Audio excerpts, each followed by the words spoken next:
자, 지금까지는 우리가 좌굴에 대해서 공부를 했었고, 좌굴에서 가장 중요한 것이 오일러의 좌굴에 대한 식이었습니다. 그러다 보니까 이제 오일러라는 사람도 좀 궁금하고, 우리가 이런 역학이나 수학이나 공학에서 많은 기여를 한 사람들에 대해서 좀 계보 같은 거를 좀 찾아보자라는 생각도 있을 수가 있습니다.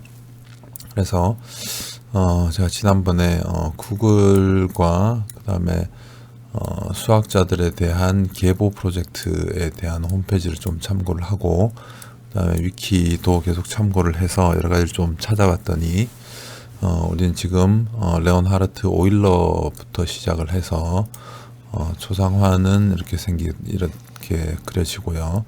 이분이 오일러 박사님입니다. 그래서 이분은 주로 이러한 분야에서 많은 업적을 남겼는데, 우리가 초등학교, 국민학교, 중학교 때쯤에 이 한붓 그리기 같은 것을 많이 했었는데, 이렇게 생긴 부분들을 이렇게 된 걸 한붓으로 다 그릴 수가 있느냐 없느냐 그런 걸 따져본 적이 있을 겁니다. 그게 케니히스베르크의 다리, 여기에서 이제 7개의 다리가 이렇게 지나고 있는데, 이 다리를 다시 지나지 않고 한 번에 다 건널 수 있는지, 그런 것들을 에서부터 시작된 겁니다. 그리고 우리가 지금 이번에 좌굴에서 배웠던 부분은 좌굴을 만드는 크리티컬 하중 자체가 이렇게 만들어지고, 우리가 미분 방정식을 풀어서 다음과 같은 식을 얻었죠. 그리고 유효 길이에 대한 부분들을 체크를 해서 좌굴인지 아닌지를 좀 판단할 수 있도록, 좌굴이 일어나지 않는 이 다른 보의 길이라든가 이런 것들을 설계할 수 있는 것을 배웠습니다. 그래서 이 오일러의 동료 중에서 다니엘 베르누이라는 분이 있습니다. 이 다니엘 베르누이는 우리가 잘 알고 있는 유체역학에서 배우는 베르누이 방정식을 만드신 분이 되겠습니다. 다음과 같은 분이고, 1721년에 박사학위를 따셨고, 오일러 박사님은 1726년에 박사를 받았습니다. 그리고 또 다른 분은 이 오일러 박사의 스승이 있겠죠. 그 스승이 요한 베르누이입니다. 요한 베르누이는 로피탈 정리를 최초로 증명을 했고, 현수선의 공식을 발견하신 분입니다. 이분은 다니엘 베르누이 박사의 아버지가 되고요. 오일러 박사와 오일러와 베르누이의 다니엘 베르누이의 지도 교수가 됩니다. 그래서 이 두 사람만 봐도 알 수 있듯이 베르누이 집안은 굉장히 수학자이고 저명한 집안이었는데, 그럼 이 요한 베르누이에서부터 시작을 해보면, 요한 베르누이의 선생님이, 지도 교수가 요한 베르누이의 형인 야곱 베르누이입니다. 즉 다니엘 베르누이의 삼촌이 되겠죠. 이분은 1676년도에 박사를 받았습니다. 그리고 또 한 요한 베르누이와 관련이 있던 사람이 로피탈이라는 사람입니다.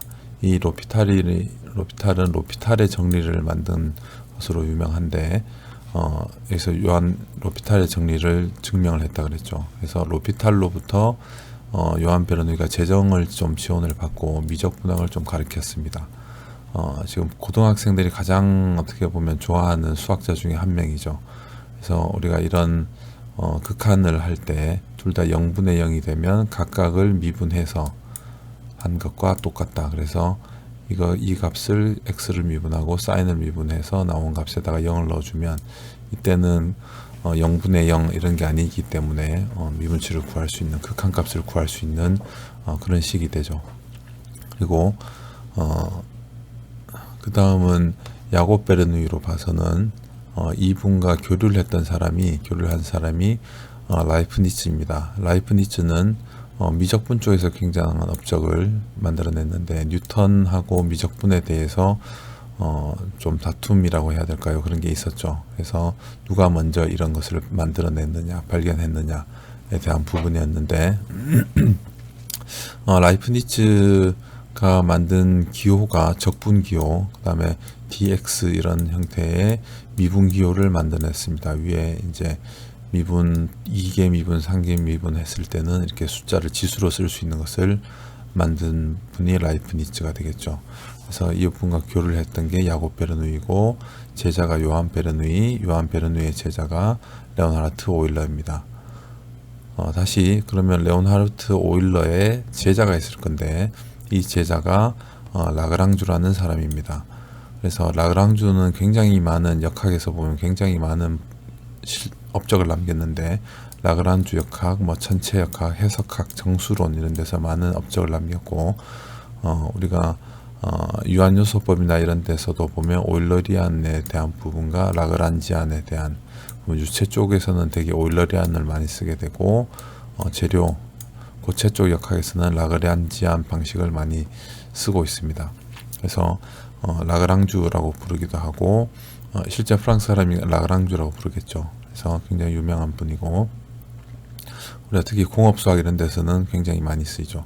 그럼 이 라그랑주의 제자가 있는데 제자가 두 명이 있습니다. 한 명이 돼 있는데 유명한 사람 이제 두 명인데 우리로 봐서는 한 명은 푸아송입니다. 그래서 우리가 재료역학에서 했을 때 푸아송 비를 알죠. 그죠?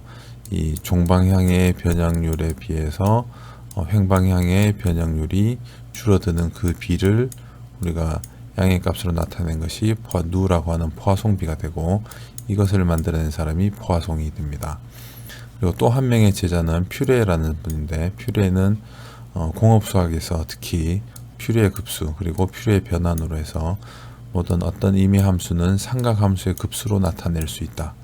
즉 이런 함수조차도 이 삼각함수의 급수들의 합으로 다 만들어낼 수 있다는 것을 했습니다. 그래서 굉장히 유명한 식이 되었고요. 공업수학적으로 보면 그리고 이 푸아송의 또 다른 선생님이 있습니다. 또 다른 선생님이 그 유명한 라플라스입니다. 라플라스는 라플라스의 변환, 공업수학, 미분 방정식 이런 데 엄청나게 많이 쓰이죠. 라플라스 연산자도 있고 그리고 라플라스 법칙, 뭐 드모아브르 라플라스 법칙 등등 굉장히 많은 부분을 남기신 분입니다. 그리고 이 라플라스의 또한 선생님이 있는데 이 선생님이 달랑베르라는 분입니다.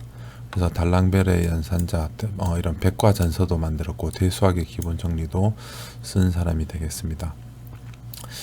그러고 나서 이 푸아송과 퓨리에의 제자가 있는데 이 제자가 디리클레라는 사람입니다. 디리클레는 다음과 같이 엄청난 또 업적을 남겼죠. 그리고 디리클레 급수 쪽, 수열 쪽에서 많은 부분을 남겼고 비둘기집의 원리 같은 것도 했습니다. 그래서 이분은 뭐 다른 분이 하지만 작곡가 맨델스존의 여동생인 레베카 맨델스존과 결혼한 사람이 되겠습니다. 그래서 수학적으로는 굉장히 유명한 사람입니다. 그래서 디리클레의 또 제자가 둘이 있는데 한 명은 크로네커고 그 크로네커 델타라는 부분 우리가 이렇게 IJ 했을 때 두 IJ가 같으면 1 IJ가 같으면 1 이게 다르면 두 개가 다르면 0이 되는 우리가 좀 스텝 펑션에서 쓰고 많이 쓸 수 있는 특히 텐서 쪽에서 엄청나게 많이 쓰죠. 크로네카 델타를 만든 사람이 이분입니다. 크로네카입니다. 그리고 또 한 명의 제자는 립시츠라는 분인데 립시츠 연속에 대해서 많은 업적을 남겼고요. 이 립시츠의 다시 립시츠에 보면 선생님이 또 다른 분이 있는데 전기 쪽에 있는 마틴 옴이라는 분입니다.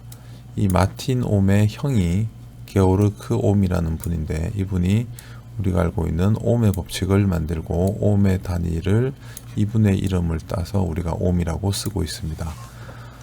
그리고 립시츠의 제자가 있는데 이 클라인이라는 사람입니다. 클라인이라는 사람은 이 우리로 봐서는 이런 클라인병이라는 것에서 굉장히 유명한데요. 우리가 메비우스의 띠가 평면에서 만들었다고 하면 입체가 내부와 외부가 서로 뒤바뀌어서 돌아가는 부분 그런 도형을 우리가 그런 기하학적 형상을 클라인병이라고 부릅니다. 특히 복소수 쪽에서 굉장히 많은 업적을 또 남겼고요. 이 클라인의 제자가 있는데 린데만이라는 사람입니다. 그래서 린데만이라는 분은 원주율, 우리 파이가 초월수다라는 것을 처음으로 증명한 사람입니다.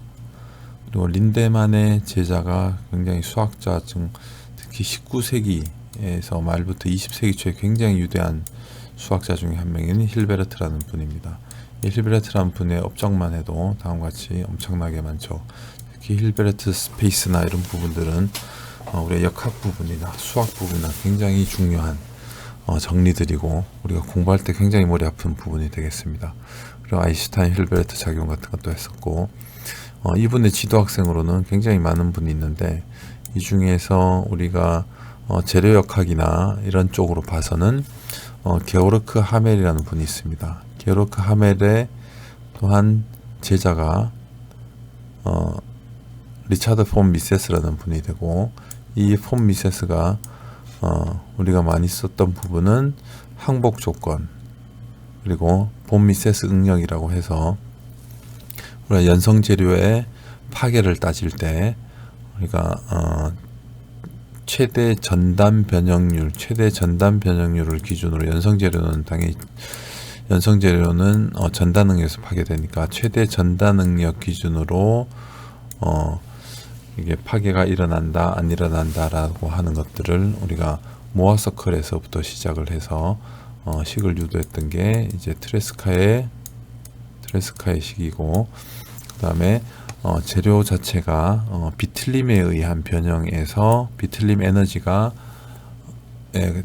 최대가 될 때 파괴가 일어난다라고 만드는 것이 이 본마이세스 일드 크라이티런이 됩니다. 항복이 된다라고 하면 그래서 나왔던 것이 우리가 본마이세스 응력 같은 거. 그래서 우리가 유한요소법을 통해서 하는 아바쿠스라든지 이런 것을 다 해석을 했을 때 기본적으로 보게 되는 응력 자체가 이 본마이세스 응력이 됩니다. 그래서 연성 재료를 주로 많이 쓰기 때문에 트레스카는 이런 우리가 2차원으로 봐서는 이런 육각형이 있었고 본마이세스 응력은 이 점들을 따라가서 만드는 타원의 응력값이 됐었죠. 그래서 본마이세스 응력이 훨씬 더 많이 쓰이고요. 그리고 이 응력의 성분들이 여러 가지가 있을 때 대표적으로 볼 수 있는 것들이 기본적으로 본마이세스 값이 됩니다.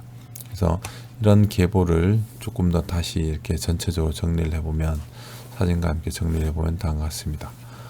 우리가 지금 오일러 공식, 오일러에 대한 좌굴식에서부터 시작을 했는데 오일러에서부터 1대, 2대, 3대, 그 다음에 4대, 5대, 6대, 7대, 8대, 9대 제자로 보면은 계보로 보면은 본미세스가 나오고 그래서 재료역학으로 봐서는 우리가 굉장히 중요한 쓰이는 부분이 되겠죠. 오일러 굉장히 중요하고요. 라그란지도 이론적으로 들어가면 굉장히 중요합니다. 포화송비 우리가 그동안 많이 했던 것이고요.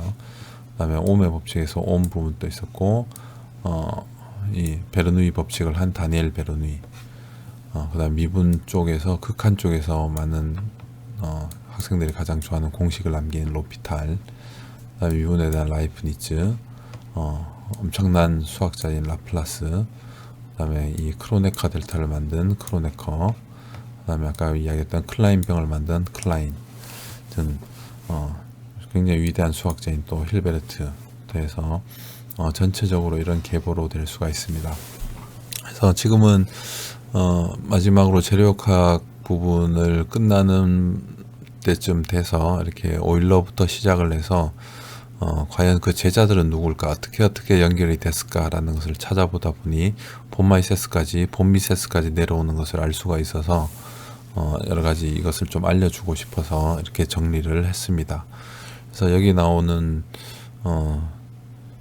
업적들이나 이런 부분들이 우리가 공부를 할 때는 굉장히 힘들 수도 있지만 이분들 때문에 많은 우리가 역학적인 실질적인 진보를 이루었기 때문에 전체적으로 참고 삼아서 한번 보도록 해서 이 자료를 만들었습니다.